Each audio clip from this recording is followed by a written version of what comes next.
Guys, it's smoking hot out.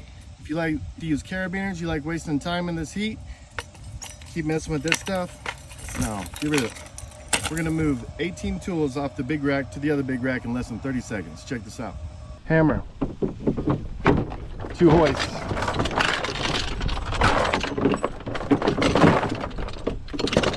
3 drills, power tools, 3 more power tools, all different types, cutters, crimps, everything. 3 more.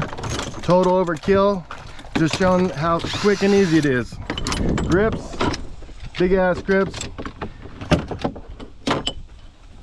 Nut runner, auger bit, chainsaw, quick wrench, boom, and a bucket on the back. Can't get any faster than that, guys.